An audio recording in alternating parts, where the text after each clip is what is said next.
अब खबर इजराइल के साथ सबसे बड़े साजिश की करते हैं। नेतन्याहू को उनके सबसे भरोसेमंद खुफिया अधिकारी ने बहुत बड़ा धोखा दे दिया है। इजराइल और पश्चिमी मीडिया की एक रिपोर्ट यह दावा कर रही है कि हमास के हमले के बारे में मोसाद को एक एक बात मालूम।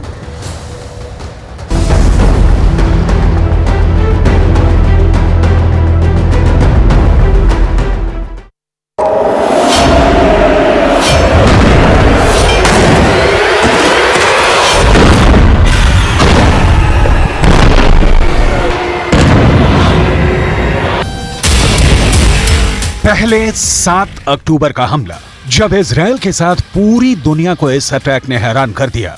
फिर 1.5 महीने तक गाजा पर बमबारी, 13,000 लोगों की मौत, गाजा का जर्रा जर्रा बिखर गया।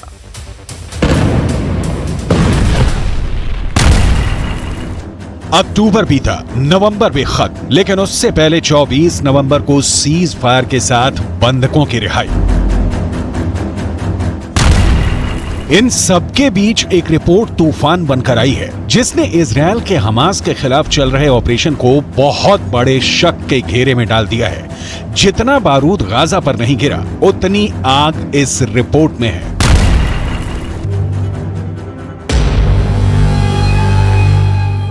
पश्चिमी मीडिया में खबर छपी कि 7 अक्टूबर को हुए हमले से पहले मोसाद से जुड़े बड़े अधिकारियों को हमास के हमले को लेकर इंटेलिजेंस रिपोर्ट भेजी गई थी। फाइनेंशियल टाइम्स की इस रिपोर्ट में बताया गया है कि इजराइल की इंटेलिजेंस ने न सिर्फ इस रिपोर्ट को नजरअंदाज किया, बल्कि मोसाद के बड़े अफसरों ने इस रिपोर्ट को खारिज कर दिया। अब खारिज करने का क्या मतलब है? क्या मोसाद का कोई बड़ा अधिकारी हमास से मिल गया था? क्या मोसाद के अंदर हमास का स्लीपर सेल बन चुका है, जिसमें बड़े बड़े अधिकारी हमास के लिए डबल एजेंट बन गए हैं?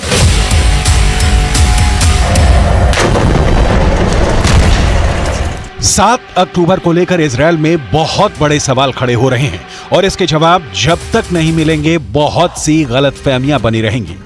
जिसमें शक नहीं कि 7 अक्टूबर को हुआ हमला मोसाद की सबसे बड़ी नाकामी रही। पूरी दुनिया ने इजराइल के सुरक्षा चक्र को ढहते हुए देखा और अब मोसाद पर ऐसी उंगलियां उठ रही हैं, जिससे यह बात साफ हो रही है कि 7 अक्टूबर को हुआ हमास का हमला एक तरह से होने दिया गया। इस बात में कोई शक नहीं कि इजराइल की सबसे high profile intelligence agency Mossad पूरी तरह फेल हो गई।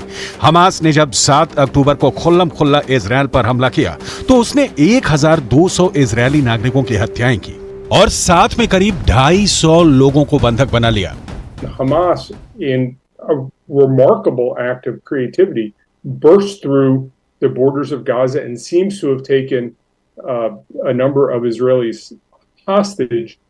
They've never really done that before. This is unprecedented, and in some ways, from the Hamas perspective, they've done in 2023 what Egypt did in 1973.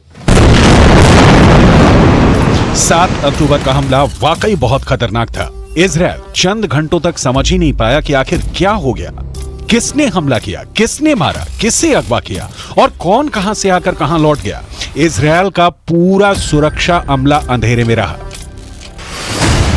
Financial times की report में कहा गया है कि जब मोसाद के बड़े अफसर को बताया गया कि हमास की तरफ से बड़े हमले का खतरा है, तो उसका जवाब था कि ये सिर्फ ख्याली बातें हैं। हमास को लेकर जो रिपोर्ट दी गई थी, उसमें गाजा से लगी दीवार और बाढ़ के आसपास की वीडियो रिकॉर्डिंग थी और इलेक्ट्रॉनिक इंटेलिजेंस थी। लेकिन एक तरह से उसने सभी रिपोर्ट डस्टबिन में फेंक दी। ये सब बातें इजराइल के दक्षिणी कमान से जुड़े मोसाद के बड़े अफसर को बताई गई थी।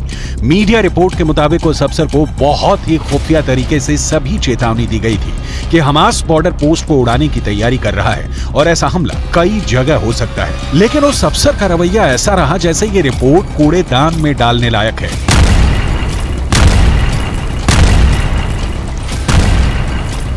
मोसाद को जो खुफिया रिपोर्ट मिली थी, उसमें इजराइल के कुछ ठिकानों का भी नाम था जहां हमास हमला करना चाहता था और 7 अक्टूबर को ऐसा हुआ भी। हमास ने कई जगह हमला किया, खुलकर गोलियां चलाई, बहुत से लोगों को मार डाला।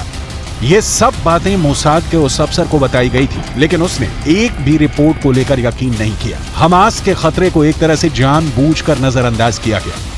इजरायल की यूनिट नंबर 8200 ने मोसाद के अफसरों तक जो रिपोर्ट पहुंचाई, उसमें हमास के कैडर के बारे में भी बहुत कुछ बातें बताई गईं। ये सब बातें हमास को यूनिट नंबर 8200 से पता चली। यूनिट नंबर 8200 मोसाद के इंटेलिजेंस नेटवर्क का ही हिस्सा है, जो हमास के लोकल नेटवर्क पर नजर रखती है। It's unclear exactly why it happened at this time. It's certainly ironic that it happened on the 50th anniversary of the last time the Israelis were caught unawares. In the 1973 war, there was an Egyptian attack. It ended up with the recapture of Sinai. Israelis were feeling pretty good about where they've been in the last 50 years.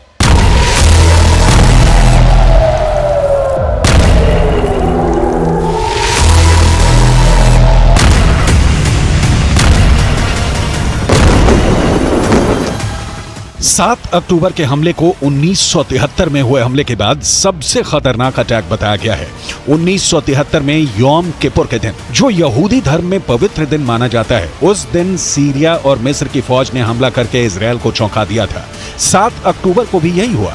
Israel फिर चारों खाने चित्त हो गया। उसके बाद Israel की बमबारी से जो कुछ भी हुआ, चाहे उसने गाजा को पूरी तरह मिटाने वाली बमबारी की हो, लेकिन सच यही है कि इजरायल की खुफिया एजेंसी मोसाद की हैसियत पूरी तरह मिट्टी में मिल चुकी है। हमास के हमले के खतरे को ख्याली बातें बताने वाले अफसरों को लेकर कुछ और बातें पता चली हैं। इजरायल के एक सरकारी चैनल कान की रिपोर्ट है कि हमास के हमले की ऐसी वार्निंग सैनिकों ने अपने वरिष्ठ अफसरों को दी थी। वार्निंग में बताया गया था कि हमले के दौरान विमानों को गिराया जा सकता है और फिर हमास इजरायल में कई जगह अपने झंडे लगा देगा। मोसाद और इजरायली सेना के टॉप के अफसरों ने अगर ऐसी रिपोर्ट खारिज की तो सवाल उठना लाजमी है। इंटेलिजेंस रिपोर्ट खारिज के कई मतलब निकाले जा सकते हैं। कई सवाल खड़े होते हैं जिसका जवाब मोसाद को ही देना होगा। क्या मोसाद का वो बड़ा अधिकारी हमास से मिल गया था? क्या मोसाद के अंदर हमास की एंट्री हो चुकी है? क्या मोसाद के अंदर हमास का स्लीपर सेल बन चुका है, जिसमें बड़े बड़े अधिकारी हमास के लिए डबल एजेंट बन गए हैं? ये सवाल इसलिए उठते हैं क्योंकि इजरायल के लिए हमास हमेशा सबसे बड़ा खतरा माना गया है। और अगर मोसाद का कोई बड़ा अफसर बड़े हमले के इंटेलिजेंस रिपोर्ट को लेकर कहे कि ये ख्याली बातें हैं, तो सवाल तो उठेंगे। अब गाजा में युद्ध के बीच मोसाद को फैसला करना है कि वो ऐसी नाकामी और ऐसे लापरवाही से कैसे निपटता है। इस वक्त इजरायल की सेना सीज फायर के बीच उत्तरी गाजा में लड़ रही है और वहां उसे हमास की तरफ से बड़े हमले झेलने पड़ रहे हैं। हमास के एंटी टैंक दस्तों ने इजरायल की टैंक फोर्स का जीना मुश्किल कर दिया है। हमास का दावा है कि वो इजरायल के 180 से ज्यादा टैंक और बख्तरबंद गाड़ियों को फोड़ चुका है और अब उसकी निगाह इजरायल के सॉफ्ट टारगेट्स पर है, यानी उसके सैनिकों की वो टोलियां जिन पर हमला करके हमास बड़ा स्कोर बनाना चाहता है। फिलहाल इजरायल के प्रधानमंत्री चाहते हैं कि गाजा से बुरी खबर ना मिले और इस वक्त बंधकों की रिहाई ही उनका सबसे बड़ा एजेंडा है। אבל אני מדגיש לכם, למשפחות ולכם אזרחי ישראל, אנחנו מחויבים להחזרת כל חטופינו. זוהי אחת ממטרות המלחמה, ואנחנו מחויבים להשיג את כל מטרות המלחמה. हालांकि नेतन्याहू घरेलू मोर्चे पर घिरते हुए नजर आ रहे हैं। उनको यकीन था कि बंधकों की रिहाई के साथ राजनीतिक उथल-पुथल में उनकी राह आसान हो जाएगी, भ्रष्टाचार के आरोप कम पड़ जाएंगे, लेकिन ऐसा होता नजर नहीं आ रहा। लेकिन गाजा में नॉन स्टॉप बमबारी के साथ नेतन्याहू ने बहुत बड़ी उम्मीदें पाली हुई हैं।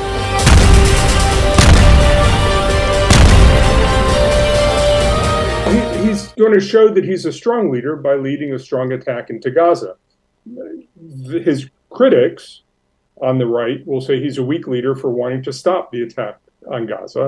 His critics on the left will say he's a weak leader because he was napping when he should have been preparing for this assault. So in the near term, Netanyahu is going to appear very strong. In the longer term, Netanyahu is going to be attacked on his right and on his left. But frankly, Netanyahu has been attacked on his right and his left for his entire career. And that doesn't really faze him. That's just the nature of life. Netanyahu is fighting for his political survival, as he always does. Netanyahu को बहुत जल्दी बड़े फैसले लेने होंगे और इसमें Mossad में उठापटक भी शामिल रहेगी। 7 अक्टूबर को जो डेंट मोसाद की इमेज को लगा है उसकी भरपाई करना बहुत मुश्किल है, लेकिन अगर इजरायल के इंटेलिजेंस नेटवर्क में हमास की एंट्री हो चुकी है तो समझ लीजिए कि नेतन्याहू को फिर बहुत बड़े हमले का सामना करना पड़ सकता है, क्योंकि 7 अक्टूबर को हुआ हमला तो फिर शुरुआत कही जाएगी। इजरायल की सबसे बड़ी ताकत उसका इंटेलिजेंस नेटवर्क पूरी तरह खत्म माना जाएगा और इसी से जुड़ी इजरायल की पूरी सिक्योरिटी, जिसमें घुसपैठ का मतलब नेतन्याहू से बेहतर कौन जानता है। इस वक्त पूरी दुनिया का फोकस गाजा पर है, इजरायल पर है, हमास के अगले कदम पर है और साथ में नेतन्याहू के फैसलों पर है। इस युद्ध में अगले कुछ दिन बहुत अहम होने जा रहे हैं।